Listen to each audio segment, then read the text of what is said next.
አውራ ዶሮ ከስብሐት ገብረ እግዚአብሔር አሃዱ እትያልታየና ልጆቻቸው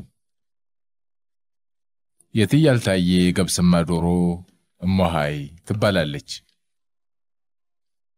ጥሬ ያበጠሩም ይሆን እየቆሉ እሞሃይ ኩልኩል ኩልኩል ኩልኩል ኩልኩል እሞሃይ ነንጄኔ ቆንጆ ኩልኩል ኩልኩል ኩልኩል ኩልኩል ብለው ይበታተኑላታል።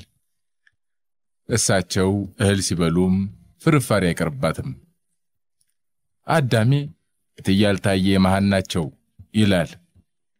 ዶሮይቱ እሞሃይ የትያልታየ ልጅ መሆኗን የሚያውቁ ግን ብፁዓን ናቸው። እንዴ ምን ነው ብፁዓን አይሆኑ? እትያልታየን የማወቅ ብቃት ብጽዕና ሊሆን አይችልም እንዴ? ይህንን ያለው ማን ነው? ደራሲው ለማን እንዳለው ባይታወቅም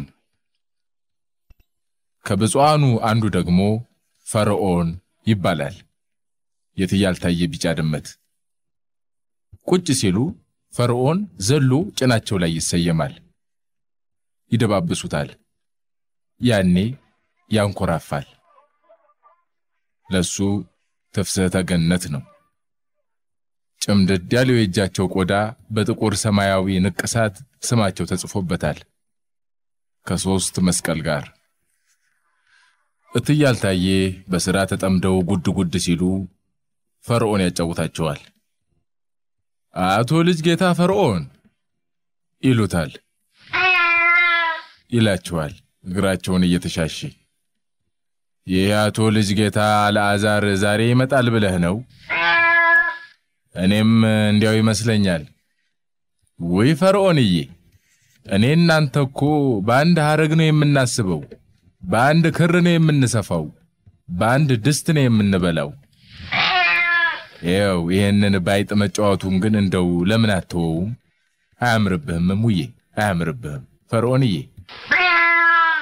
አንተን የመሰለ መኳንንት ሲሆን እንትኖቹን ተዋቸውና አብረን እንብላ እኔ እናንተ። ለሆድህም ቢሆን በሳት የበሰለው ይሻልሃል። ላፈስ ቢሆን እንደው ጨው ቅመሙ ደግም አይደል እንዴ በል። አይ አባት ነው ፈጣሪ ላይ ያዘዘላት ሞት እኛነን ካልክ ደግሞ ታዲያ ሞቷን አንዴ ሰጣ ታሳርፋታ ፈርዖንዬ። ጎሽ ፈርዖናችንዬ ሁሌም እሺ ነው አንተ መቸስ እምቢ አይወጣህም። እሺ ያልክ ብቻ ይልብህም ማድረስ። ፈርዖን ፀሐይ ውስጥ ተሰጥቶ መሞቅ የሚያዘወትር ሰላማዊ ድመት ስለሆነ ከሙሴ ጋር እንኳን አይጋጭም። ሙሴ የትያልታየ አውራ ዶሮ ነው። የሚያስደንቅ ህብረ ቀለማት ላባ ተላብሶ የተከሰተ። አንዳንዴ በፈርዖን አጠገብ ሲያልፍ ባንድ እግሩ ቆም ይልና ባንድ አይኑ ይመለከተዋል። ደግሞም በሌላ አይኑ ይመረምረዋል።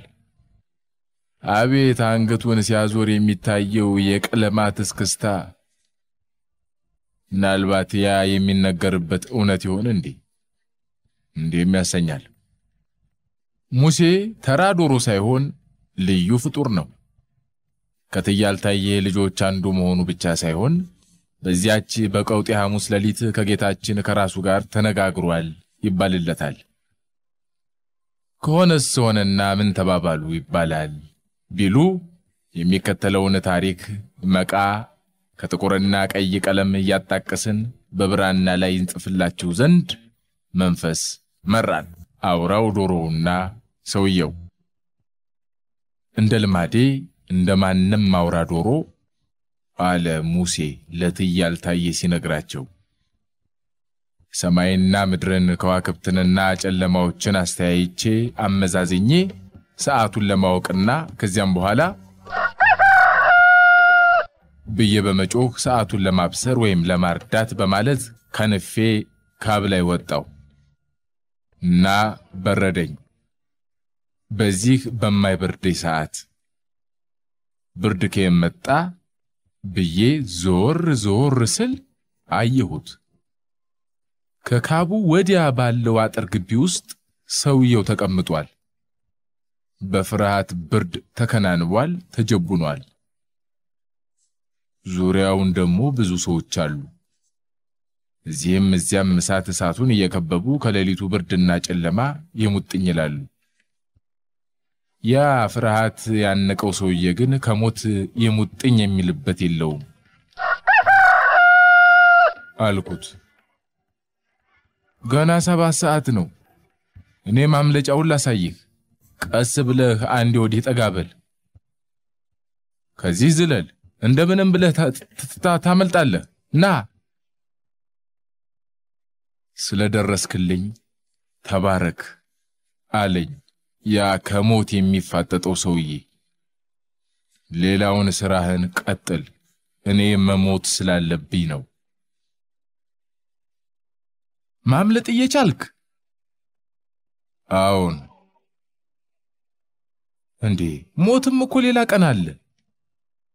ዛሬ ነዋ እኔ መሞት ያለብኝ። ለምን?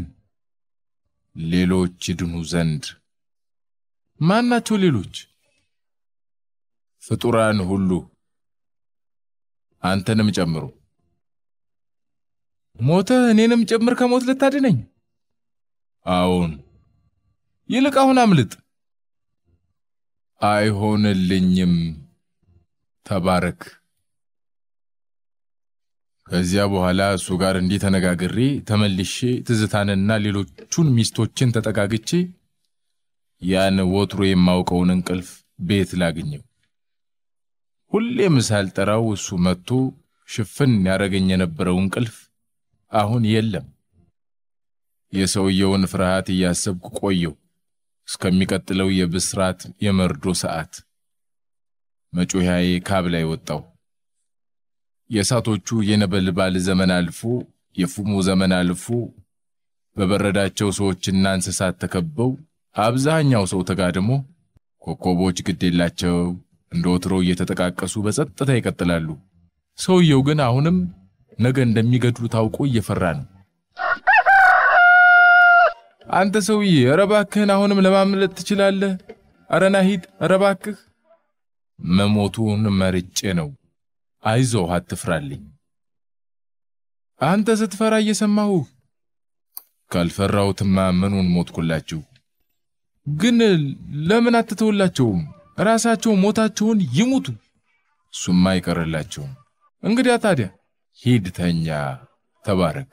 እዚህ እንደዚህ ትቼህ እንዴት ተኛለሁ? እኔ ሞቼ ለነሱ የዘላለም ሕይወት ልገዛላቸው ነው። ይሄ እንዴት ይሆናል? ሲሆን ታየዋለህ። በል ሂድ ተኛ። እስከ ማለዳውና መጨረሻው ጩኸቴ ሰዓት እዚያው ካብ ላይ ተኮራመቱ። እንቅልፍ ከየት ይምጣ? ለሰውየው ሩብ ሰዓት ሰርቄ ጊዜውን አዘገየሁለት። ጨለማዎቹ እየሸሹ ብርሃኖቹ እየተከማቹ ዘብ ሊለዋወጡ ሲሉ ኧረ እባክህን አንተ ሰው ተነሳ፣ አምልጥ፣ አሁንም ጊዜ አለ። ፈገግታው ከፊቱም ይበልጥ አበራ። ልበል ሞት ላይቀር አለኝ። ኧረ ባይቀርም እኮ ቢዘገይ ይሻላል። ሞትን ይሄን ያህል ትፈራዋለህ? ምን ነው አልፈራው? እንግዲያው አይዞህ፣ አይደርስብህም። ፈርቼ ሳለሁ ደርሰልኛልና በፍርሃት ደርስላለሁ። ላንተ ሞት የለም፣ እመለሳለሁ። ሞትን ድል ነስቼው ስመለስ መምጣቴን የምታበስር አንተ ትሆናለህ። ሲነጋ ሊገድሉት ወሰዱት። በሶስተኛው ቀን ማለዳ ሌሊት ሰውየው ከሞት ተመለሰና በህልሜ ይሁን በራእይ ይሁን ወይስ በምን አላውቅም፣ ይሄው እንዳልኩህ ተመለስኩ አለኝ።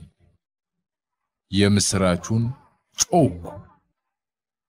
ሌላ ጊዜ ስመለስም አንተው ነህ የምታበስረው አለኝ። ሰለስቱ አውራው ዶሮውና አድባሯ። በመግደላዊት ወንጌል ተጽፎ እንደምናገኘው ይሄ አውራ ዶሮ መግደላዊት ቤተክርስቲያን ጓሮ ሲኖር ቆየና አንድ ቀን ማንም ሳያዘው ወይም ሳይመራው ወደ እትያልታየ ቤት መጣ። የማንህ ቆንጅዬ ባክህ ሲሉት ያንቺ ነኝ ከእንግዲህ አላቸው። ምክንያቱስ አድባር ስለሆንሽ። እትዬ አልታየም ፈገግ ሲሉ የወርቅ ጥርሳቸው ታይ። ከአፄ በካፋ አፈታሪኮች መካከል ሁለቱን ነው። ጸሐፊው ስብሐት ገብረ እግዚአብሔር ነው። በልጅነቱ የበካፋ አስተማሪ ዝነኛውና ቅኔ የምንለውን የቃላት ጥበብ የፈጠረው ተዋናይ የተባለው ሊቅ ነበር ይባላል። ከዕለታት አንድ ቀን በዚያን ዘመን ልማድ ተዋናይና ተማሪው አጠገብ ላጠገብ ሆነው ወገባቸውን ሲሞክሩ ወይም ሲጸዳዱ በአዲስ አብኛ ቋንቋ ምን አለበለኝ አንድ ቀን ተነክሳለህ ልዑል ሆይ አለው መምህሩ። በካፋም ታላላቅ ወንድሞች ነበሩትና የመንገስ ዕድሉ እጅግ የመነመነ መሆኑን በማወቅ አይመስለኝም ሲል መለሰ። እሺ ጊዜ ያሳየን የለ ይልቅ የምስራቹን አስቀድሜ ስለነገርኩህ ስትነክስ ምን ትሸልመኛለህ? የፈለከውን። ዓመታት አለፉ። እግዚአብሔርም በረቂቅ ጥበቡ በካፋን አነገሰው። ተዋናይም የቀድሞ ተማሪውን ያሁኑን አፄውን እንኳን ደስ ያለህ ይለው ዘንድ ወደ ግቢ ሄደ። ዘበኞች ግን ተራ ቃላት ጠምጣሚ ደብተራ መስሏቸው መግባት ከለከሉት። ተዋናይም ማሰብ አደረገና ትንሽ ብራና ላይ ቅኔ ጽፎ ለንጉሱ ይሰጡለት ዘንድ በትህትና ጠየቀ። ወሰዱለት። ሲነበብ እንዲህ ይላል። ግዕዙን ግን በትክክል አናስተውሰውም፣ ግን እንበለው። ኤተርሳ በካፋ ዘተዋነይነ ክሌነ ከማለሁ ለአብርሃም እንተ ወብእሲቱ አነ። በቃል ሲተረጎም እንዲህ ነው አሉ። ሰሙ አትርሳ በካፋ የተጫወትነውን ሁለታችን አንተም የአብርሃም አባት ስለመሆንህ እና ሚስቱም እኔ ነው። ወርቁ ደግሞ አትርሳ በካፋ ተዋነይ ነኝ አንተ ተራ የአብርሃም አባት ስሙ ታራ ይባላል፣ እኔ ደግሞ ሳራ የአብርሃም ሚስት ስሟ ሳራ ነው። የተጫወትነውን በካፋም እሱና መምህሩ እዳሪ ሲወጡ የተባባሉትን አስታወሰ። ተዋነይንም እንዲያስገቡት አዘዘ። በገባው ቃል መሰረትም መምህሩ የፈለገውን ሸለመው። እንግዲህ ተዋነይ ምንስ ፈለገ ምንስ ተሸለመ የነገረው ሰው የለም። የደብር አለቃ አድርጎ ሾሞ ይሆን ወይስ ምን? እኔ ያላቅም፣ መልስም አልተገኘለትም። አፄ በካፋ ስላገዛዙ ህዝቡ ደስ ይበለው ወይስ ደንታ ይኖረው ማወቅ ይፈልግ ነበር።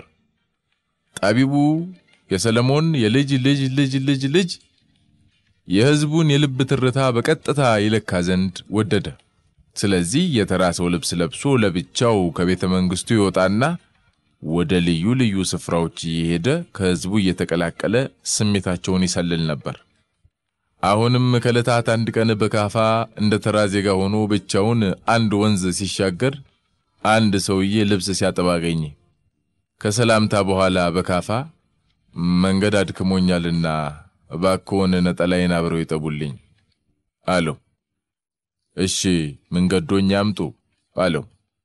የድሮ ሀበሻ እንዲህ ሰው አክባሪና እንግዳ ተቀባይ ነበር። በኋላ ያጠበለት እያለ የሰውየውን ስምና መንደሩን የት እንደሆነ በካፋ ካወቀ በኋላ እንደው በጨዋታ በካፋ ጥሩ ንጉስ ነው ወይስ መጥፎ ሲል ጠየቀ። አፄ በካፋ በጣም ጥሩ ንጉስ ናቸው፣ ሺህ ዓመት ይንገሱ። ይገርሞታል። ምን ግን የሰማሁት በጣም የተለየ ነው። የጠላት ወሬ ሰምቶ ይሆናል። የምን የጠላት ወሬ? አረሱ ከንግስ ወዲህ ፍትህ ጠፋ፣ የግፍ አገዛዝ ሰፈነ ሲባል ነው የምሰማው። ሰውየው ወሬ ለውጥ ወይም ዝም በል። ግፍ እየተሰራ እንዴት ዝም እላለሁ? ግፍ ይሉሃል የደግን ንጉስ ስም ማጥፋን ነው ይልና ሰውየው ብድግ ብሎ በካፋን በጥፊ በውጢ በርግጫ ካገላበጠው በኋላ ነጠላውን ሳይሰጠው ያባረረዋል። ከጥቂት ቀን በኋላ የንጉስ ወታደሮች መጡና ያንን ሰውዬ ወደ ቤተ መንግስት ወሰዱት። እና ዙፋን ላይ ማን ተቀምጦ ያያል? ወንዙ ጋር የደበደበው ባለጌ ስም አጥፊ። አቤት የደነገጠው መደንገጥ! ካሁን አንገቴ ተቆረጠ ሲል በካፋ ፈገግ አለና ንጉስን የሚወድ ዜጋ ንጉስን ቢያገለግል ተገቢ ነው አለዋ። እና ዋና አማካሪው አደረገው ይባላል። እንደገናም ከለታት አንድ ቀን በካፋ እንደ ልማዱ ተራ ሰው መስሎ ሲጓዝ በድንገት ታመመና መሬት ላይ ተጋደመ። አንድ ሩህሩህ ሰውዬ በዚያ ሲያልፍ አገኘውና ወደ ቤቱ ወስዶ መደብ ላይ አስተኛው። በካፋ በጸና ታመመ። ሰውየው እጅግ የተዋበች ልጅ ነበረችው። እሷም በሽተኛውን በብዙ እንክብካቤና ፍቅር አስታመመችው። እሱም ከሷ ፍቅር ያዘው። በቃ ደንብ ነዋ። መቼም እግዚአብሔር ደግ ነው። በሽተኛው ድኖ ተነሳ። ያስታመሙትን ቤተሰብ ከልብ አመስገኗቸው ሄደ። አሁንም ከጥቂት ቀን በኋላ የንጉሥ ወታደሮች መጡና ደጉን ሰውዬና ውቢቱን ልጁን ንጉሥ ጠርቷቸዋል ብለው በክብር አጅበው ወደ ቤተ መንግሥት ወሰዷቸው። እና ዙፋኑ ላይ ማን ተቀምጦ ያያሉ? ያ አስታመው ያዳኑት ጎረምሳ ወያጼ በካፋ። ንጉሥም ውቢቱን አገባት፣ ፍቅራቸውም ለመለመ ይባላል። የሆድ ነገር ከስብሐት ገብረ እግዚአብሔር። ምን ነው እንዲጥፍታልሽ ልጄ? ደግነቱ እንደተደበቅሽው አልቀላሽም ትላለች አንዷ። እሷ ብቻም አይደለች። ብዙ ሰው ስለ መቅላትና መጥቆር ያወራል፣ እንዲሁም ስለ መክሳትና መወፈር። ያኔ መሰለ ሰውዬ ሲለምናት እምቢ ብላ እድሏን ረግጣ ሄዳ አሁን የእጇን አገኘቻታ። አላየሻትም? ከስታ ምንምና ሳራክላ። ታዲያ ሰባክህ እንዴት ነው እንዲወፈርከው? አገባህ እንዴ? እንዲህ ስለመሳሰሉት ንግግሮች ስናወራ አንድ እገሌ የተባለ ያልታወቀ ሊቅ አንዳንድ ሐሳቦችን ሰነዘረ። እንዲህ ሲል ሁሉም እንደ ልቡ በማይበላበት ሀገር ጦማቸውን ባያድሩ እንኳን ጦማቸውን የሚውሉ በሚበዙበት ሀገር ውፍረት ይፈለጋል። ከወፈረ ቢበላ ነው፣ ከበላ ቢኖረው ነው፣ ካለው ደግሞ ይከበራል። እንዴ ባል ሚስቱ ስትወፍርለት ደስ ይለዋል፣ ስትታይ ታኮራዋለች። ሚስትም ባሏ ይወፍርላት ዘንድ እሱ የሚወደውን አይነት ምግብ እያዘጋጀች ጉድ እያለች ታቆርሰዋለች። እድለኛ ወፍራም ከሆነችም ገረዷን ታዛለች። ውፍረት ተወፍሮ ሲበቃው ቦርጭ ማብቀል ይቀጥላል። ቦርጭ ይበቅላል እንዴ? ለመሆኑ ቦርጭ ቃሏ አንዲት ሆነች እንጂ ቦርጮች ግን ይለያያሉ።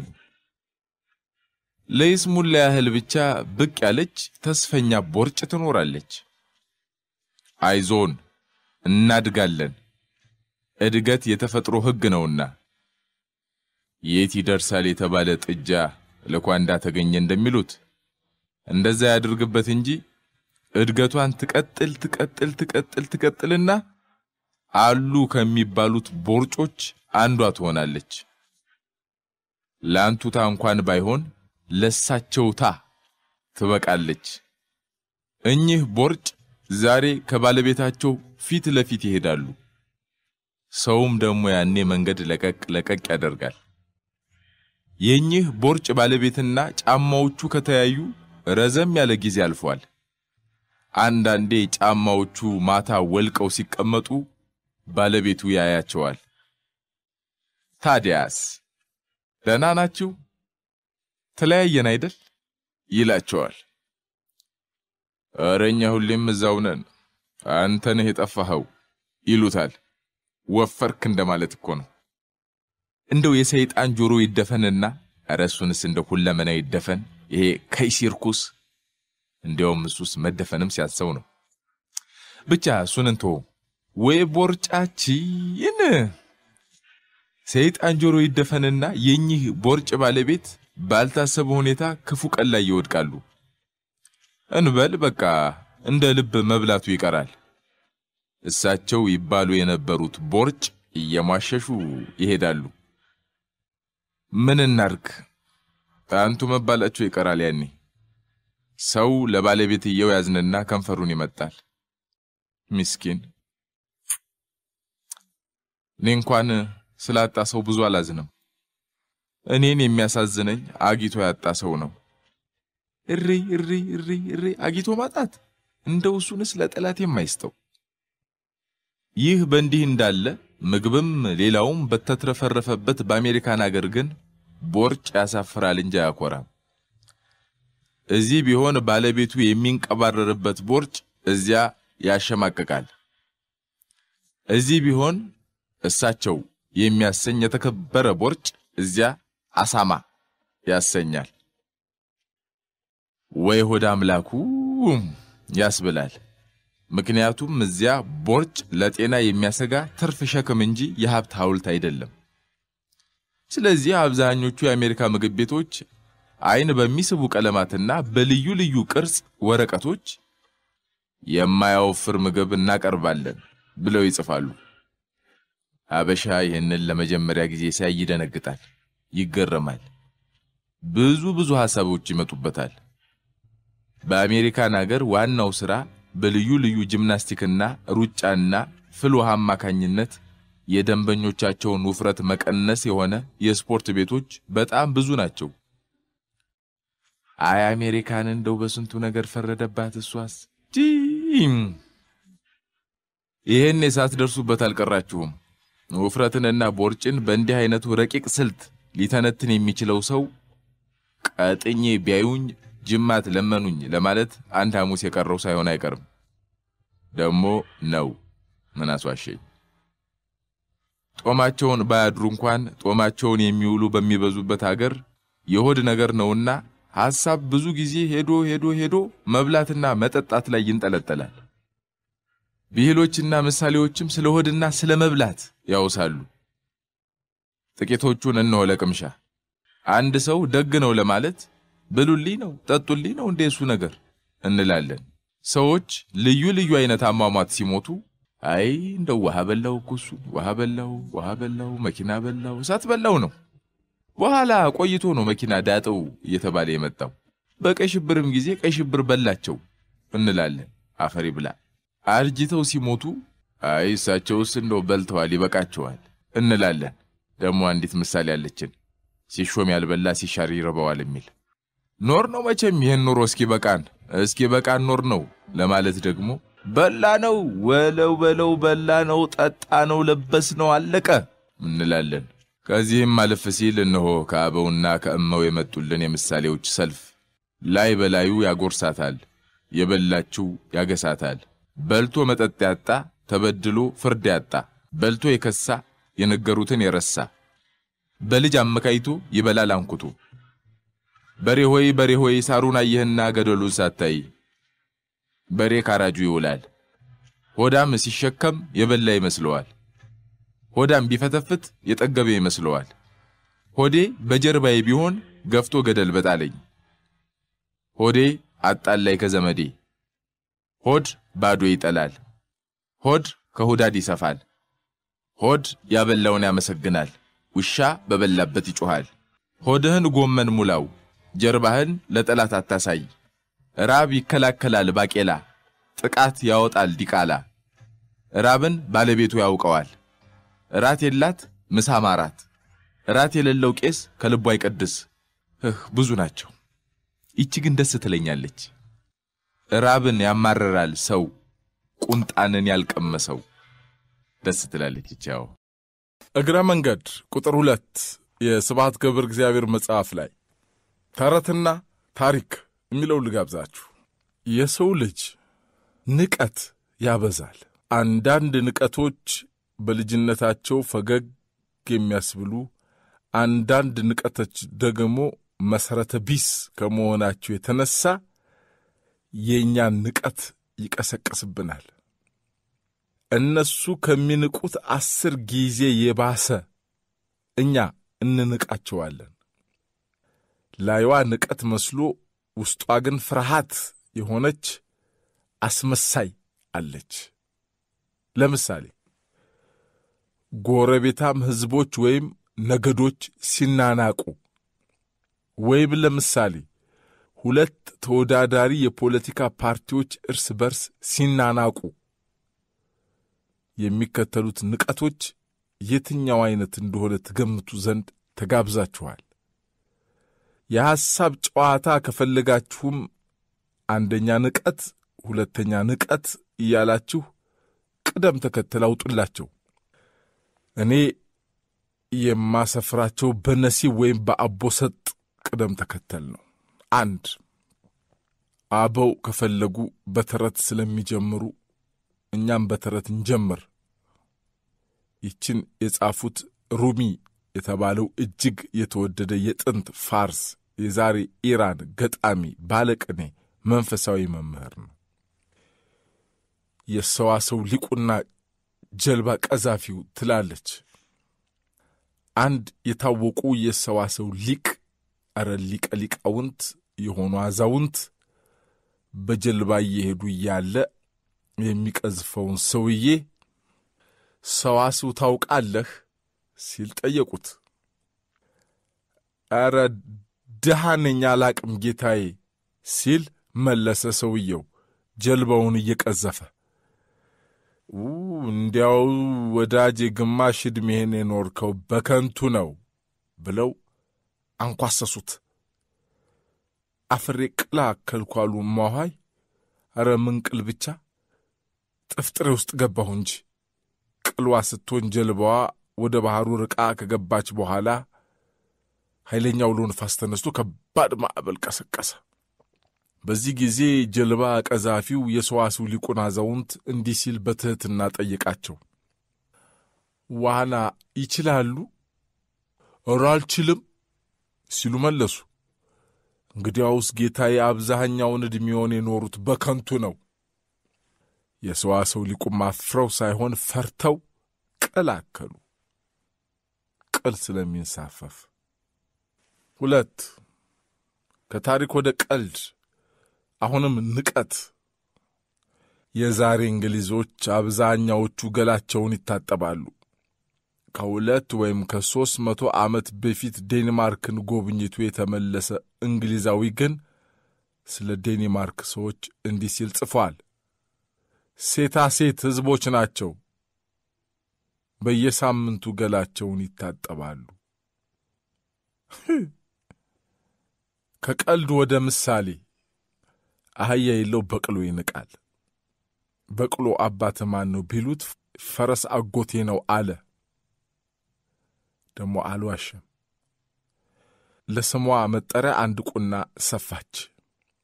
አህያ ሰባ ምን ረባ? አይን ካላዩበት ግንባር ነው። አጋዘን ሲጠግብ የነፍጠኛ ጎጆ ይታከካል። እንዲህ ብታየኝ መስየህ ደሃ ያማቶች ቤት ባለጉልላት። የሙት ቀናተኛ ሚስቴን አደራ ይላል። ቀንዱ ሰማይ ጠቀስ ጭራው ምድር አበስ። ቁርበትን ምን ያንጓጓሃል ቢሉት ባያድለኝ ነው እንጂ የነጋሪት ወንድም ነበርኩ አለ። ዝንብ ቢሰባሰብ መግላሊት አይከፍትም። እንኳን ለሙቅ ለገንፎም አልደነገጥም። እንኳን ዘንቦብሽ እንዲሁም ጤዛንሽ። ገባሽ? እሺ ወደ ሀገር ወዳድነት እንመለስ። ፓትሪክ ሄነሪ የተባለ አሜሪካዊ እንዲህ አለ። እኔ የማዝነው ለሀገሬ ልሞትላት የምችለው አንዴ በመሆኑ ነው። አላበዛውም እንዴ? ይሄኛው ደግሞ አበዛው። ባለፈው እሁድ የማርያም ማህበር ተደግሶ አንድ አዛውንት ሳይታሰብ ያጫውቱን ታሪክ ነው። ድሮ ልጅ አበበ ይባሉ የነበሩት ነጋድራስ አበበ ወልዴ የልዕልት ሻሽ ወርቅ ባል ነበሩ። አንድ ቀን ግብዣ ተጠርተው ሲበሉ ሲጠጡ ውለው ወደ ማታ ላይ በተስኪያን ተሳልመው ተመልሰው ወደ በቅሏቸው ሲያመሩ አጃቢ አሽከሮቻቸውን ማን የበላው ብለው ጠየቋቸው። አጃቢዎቹ ሳይበሉ ውለው ስለነበር እኔ ርቦኛል አለ አንደኛው። ነጋድራስም እንካቀመስ አሉና በያዙ ከዘራ ጀለጡት። ሁላችንም ስቀን ካበቃም በኋላ አንዳችን ሚስኪን አሽከር አለ። ሌላኛው ደግሞ ጥጋብ ይሉሃል ይሄ ነው አለ። አጭር ዝምታ ሰፈነ። አገር ቤት የቅኔ ተማሪ ቤት የሆነውን አስታወሰኝ አሉ አንዱ። ማታ ነው፣ በራት ሰዓት ደርሷል። አንዱ ተማሪ ጮክ ብሎ የኔታ ትናንት ራት ያልበላ ማን ነው ብለዋል? ራት ያልበላ አለ። እኔ አልበላሁም አለ ተሜ። አልበላህም? አዎ አልበላሁም። ዛሬም ሳትበላ ደር ብለውሃል። ኩምታ ይሉሃል። ይሄ ነው የኔታ ትናንት ማንን እንደቀጡ የረሱ ይመስል ቅጣቱ መደገም እንዳለበት ግን ንዴታቸው ነግሯቸዋል። ማን ነው ትናንትና ራት ያልበላ ሲባል ዝም ቢል ኑሮስ ራቱን ይበላ ነበር። ምንም መልስ የሌለው ጥያቄ ነው። ደግሞ ሌላ ተማሪ ልመና ሲዞር አንድ ባለ ጉልላት የሀብታም ቤት በሩ ጋር አንድ ደርባባ ሴትዮ ቆመው በእንተ ስሟ ለማርያም ስለመብርሃን ደግሞ የመልክህ ማማር ርቦሃል? አሁን እሜቴ ሞርሙሮኛል። እኔ በጣም ነው የራበህ እጅግ እንጂ እመቤቴ በጣም እንዱ ሙርሙር ነው ያደረገህ። አሁን እሜቴ በጣም በልለፍ እግዚአብሔር ይስጥህ። እንዴ ታሜስ እግዚአብሔር ይሰጠዋል የታወቀ ነው። እመቤቴ ግን ምን መሆናቸው ነው? ምናልባት ስለ ራብ ጥናታዊ ጽሑፍ እየሰሩ ይሆን እንዴ? ሰው በእንጀራ ብቻ አይኖርምና ተብሎ የለ? ምንም መጽሐፉ ሰው በእንጀራ ብቻ አይኖርም ቢልም ሰው በእንጀራ ብቻ ሊኖር ይችላል እንላለን። እኛ ግን ደግሞ ወጡታለ ነው በደንብ ተረስቶ እንዳይመስለን እንጠንቀቅ። ጨዋታዎች እርስ በርሳቸው እንደሚጠራሩ የታወቀ ነው። የሚከተሉት ሁለት ጨዋታዎች እየተሽቀዳደሙ ደርሰውናል። ሁለቱም ስለ አፄ ቴዎድሮስ ናቸው። የታወቁ ቢሆንም ተጠርተዋልና ይስተናገዱ። አፄ ቴዎድሮስ ቁምጥናን ከምድረ ኢትዮጵያ ለማጥፋት ቆርጠው ተነሱ። ቆማጣውን እየሰበሰቡ በጎጆ እያጎሩ በሳት ያጋዩት ጀመር። አንዱ ትጋት የሚያበዛ አሽከር ቆማጣዎቹን በጎጆ እንደሰበሰበ ሞላ ወይ አሉት። ራንዲ ጎላል ጃን ሆይ አለ። የጎደለውን አምጥቶ ሊሞላ ሲጣደፍ በላንተው ግባበት አሉና አስገብተው ጎጆውን ለኮሱት። ምን ነካቸው አፄ? አሽከርየው ይህን ሰው የማቃጠል ሥራውን ከመጠን በላይ ቢደሰትበት የታያቸው መስሏቸው ይሆን? የቋራው መይሳው ካሳ የአፄውን ዘውድ ለመድፋት የመጨረሻውን ጦርነት ከራሱ ጋር ሲጋጠም ሰራዊታቸው ወደ ሰሜን እየተጓዘ ሳለ አቤት አቤት አቤት አቤት አቤት እያለች ጮኸች አንዲት ሴት። የአገር አውራ እንደዚህ ሲጠሩት መቆምና አቤቱታ መስማት ግዴታው ነውና መይሳው ካሳ አቅርቧት ብሎ አዘዘ። አይ ማዘዙን ሲያውቁበት መይሳውና አንዳንድ ቆራጥ መሪዎች አንዲት ጭጭስ ብለ ያሮጁ አሮጊት ቀረቡ። ከተፈለፈለ ጥቂት ቀን ብቻ ያለፋቸው 7 ጫጩቶች ይዘዋል። በቅርጫት ይሁን ባገልግል በሰፌድ አፈታሪካችን ለይቶ አይናገርም በምን እንደያዙ። ከዚህም ጋር ጫጩቶቹ 5ም 9ም ሊሆኑ ይችላሉ። አትጨነቅ ሰሚ። አንዲት ዶሮ ስንት ጫጩት ለማቀፍ ትችላለች ብለን አስልተን በዚያ ስሌት መሰረት የጫጩቶቹን ቁጥር ለመወሰን እንችላለን። ቆራጥ ውሳኔ ቢሆን ይመረጣል እንደሚከተለው። ምን ተበደሉ እናቴ ብሎ ጠየቃቸው መይሳው። ደሃ ባልቴት ነኝ ጌታዬ፣ ያለ አንዲት ዶሮና እነዚህ ጫጩቶች ሌላ ምንም ንብረት የሌለኝ። እሷም በዛች ብሎ ያንተ ወታደር አርዶ በላብኝ። እነዚህን ጫጩቶች እንዴት ላሳድጋቸው? መይሳው ተቆጣ። አሮጊቷን እየገላመጣቸው አንቺ ቆማጢት ቆመጥማጢት፣ የመይሳው ወታደር ዶሮሽን ቢበላ ለአንቺ ክብር ነው እንጂ አቤቱታ የሚያስኬር ነው። ለምን ሲፈልግ በሬሽን አይበላው አላቸውና ወደ ወታደሮቹ ዞር ፈገግ እያለ ለመሆኑ ጎበዝ ማን ነው ይችን ዶሮ አርዶ የበላ ጀግና? እኔ ነኝ ጌታዬ። መይሳው ፊት ላይ የነበረው ፈገግታ ጠፍቶ በቁጣ ተተካ። በልንካ አንተ ለሃጫም እናትና ልጆችን መላእክት አይሆንም አለና ጫጩቶቹን ለወታደሩ ሰጠው። ወታደሩ ግራ ገብቶት ዝም ሲል በልኮ እናትና ልጅ መለያየት ምንድነው? አሁኑኑ እያየሁ አሁኑኑ ብላ ጫጩቶቹን። መቼም እነዚህ ጠበሱ ይቀቀሉ አትል። ወጥ የጫጩቶቹን ጥስቅ አድርጎ በላቸው። ያውም ከነላባቸው ከናጥንታቸው ይታያችሁ። አበው ግን አልጠገባይ ሲተፋ ያድራል የሚሉት እንደ ወጥ አይነቱን ሰው አይደል? መቼም ንጉሶችም ካለፈ በኋላ እንደ ተረት ናቸውና በተረት ሂደት መሰረት መይሳው ካሳ ባልቴቲቱን ካሳቸው በቅርብ የወለደች ላም ከነሴት ጥጃዋ ጀባላቸዋ ወተትም አገኙ። አረ እንደውም ልንገርህ ለዛው እኮ ነው መይሳ ካሳ ዘመድ ከዘመድ አደባላቂ የሚል ግጥም አልሰማህም እንዴ? ጫጩቶቹን ከእናታቸው ጋር ስለደበላለቀ እኮ ነው። እኔው ልንገርህ ባይገርምህ እንዲህ አይነት ፍርድ እኮ ጦቢያ ላይ ተሰጥቷል። ዶሮዬን ወታደር በላብኝ ተብሎ ይከሰስ ነበር። አይ ጉድ!